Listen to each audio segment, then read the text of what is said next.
রহমতুল্লাহ। তো আপনাদের মাঝে আমি নিয়ে আসলাম যে শিক্ষা প্রতিষ্ঠান কবে খুলবে সেই বিষয়ে আলোচনা করব। তো এখানে বলছে যে তারা দেশের শিক্ষা প্রতিষ্ঠানগুলো ধাপে ধাপে খোলা হবে বলে জানিয়েছে শিক্ষামন্ত্রী মহিবুল হাসান চৌধুরী।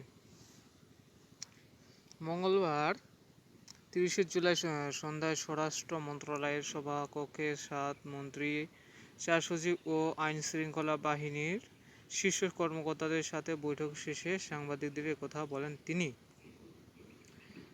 বলেন, আমরা জননিরাপত্তা এবং ঝুঁকি বিবেচনায় নিয়ে ধাপে ধাপে শিক্ষা প্রতিষ্ঠানগুলো খুলতে চাই। শিক্ষামন্ত্রী বলেন, আমরা এর আগেও বলেছি যারা নিরাপরাধ শিক্ষার্থী এবং যারা শান্তিপূর্ণভাবে আন্দোলন অংশগ্রহণ করেছে তারা কেউ যাতে কোনো ধরনের প্রশাসনিক হয়রানির শিকার বা আইন জটিলতায় না পড়ে এই ঘোষণা দিয়েছে। যেসব শিক্ষার্থী বা অভিভাবকরা যদি মনে করেন তারা নিরপরাধ তারা অবশ্যই সেটা নিয়ে আমাদের সাথে যোগাযোগ করতে পারেন।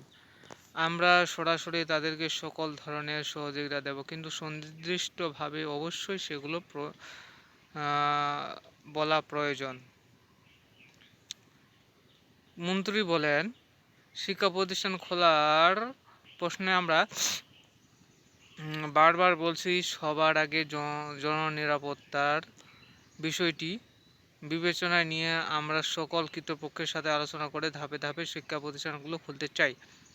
প্রাথমিক শিক্ষার জন্য আমাদের যে বিদ্যালয়গুলো আছে এবং মাধ্যমিক বিদ্যালয় আছে সেগুলো নিরাপত্তা ঝুঁকি নিরূপণের মাধ্যমে নির্ধারণ করা হবে। এখানে তারা বলছে যে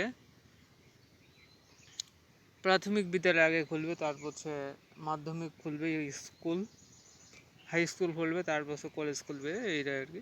এগুলো বিবেচনা নিয়ে আমরা যথাসময়ে জানাবো। অনলাইন ক্লাস শুরুর বিষয়ে শিক্ষামন্ত্রী বলেন, ইন্টারনেট যেহেতু সচল হয়েছে সেহেতু আমরা এই বিষয়ে বিবেচনা নেব। আমরা বিদ্যালয়গুলোর সাথে ইতিমধ্যে আলোচনা করেছি, বেসরকারি কিছু বিশ্ববিদ্যালয়ে এই বিষয়ে সম্ভাব্য যাচাই করছে, সেটা আমরা যথাসময়ে জানিয়ে দেব। এইচএসসি পরীক্ষা কখন হবে সেটাও আমরা যথাসময়ে জানিয়ে দেব। এর আগে দেশের সার্বিক আইন শৃঙ্খলা পরিস্থিতি, কারফিউ, জামায়াতের শিবির নিষিদ্ধ, চলমান বৈষম্য বিরোধী কড়া সংস্কার আন্দোলন সহ গুরুত্বপূর্ণ কয়েকটি বিষয়ে সিদ্ধান্ত নিতে আলোচনায় বসে 7 মন্ত্রী, 4 সচিব এবং আইন শৃঙ্খলা রক্ষাকারী বাহিনীর প্রধানরা। বৈঠকে শিল্পমন্ত্রী নুরুল মজিদ মাহমুদ হুমায়ুন, শিক্ষামন্ত্রী মহিবুল হাসান চৌধুরী প্রথম ও কর্মসংস্থান প্রতিমন্ত্রী নসরুল ইসলাম চৌধুরী, আইনমন্ত্রী আনিসুল হক ডক্টর ও টেলিযোগাযোগ প্রতিমন্ত্রী জুনাইদ আহমেদ পলক, তথ্য সম্প্রচার মন্ত্রী প্রতিমন্ত্রী মোহাম্মদ এ আরাফাত, স্বরাষ্ট্রমন্ত্রী আসাদুজ্জামান খান আনোয়ার আলোচনায় যোগ দেন। এছাড়া বৈঠকে পররাষ্ট্র সচিব, বাণিজ্য সচিব, স্বরাষ্ট্র মন্ত্রণালয়ের সুরক্ষা ও জননিরাপত্তা বিভাগের 2 সচিব ও বৈঠকে ছিলেন। এছাড়া পুলিশ, র্যাব, বিজিবি, আনসার প্রধান সহ স্বরাষ্ট্র মন্ত্রণালয়ের গুরুত্বপূর্ণ কর্মকর্তারাও এই বৈঠকে উপস্থিত ছিলেন। তো সব মন্ত্রী, সব প্রশাসনের প্রধানগুলা সবাই সেই বৈঠকে উপস্থিত ছিলেন এবং তারা আলোচনা করছেন যে কবে নাগাদ স্কুল খোলা যেতে পারে। তো সেটা তারা এখনও বলে দেয় নাই, তো বলে দিলে জানানো হবে এই আর কি। আর পরীক্ষা তো হচ্ছে ইনশাল্লাহ, এইচএসসি পরীক্ষা,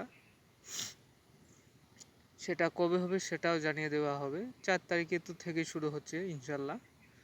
তো আপনারা সবাই ভালো থাকেন, আর চ্যানেলটাকে অবশ্যই সাবস্ক্রাইব করে দেবেন, আর লাইক আর কমেন্ট করবেন অবশ্যই।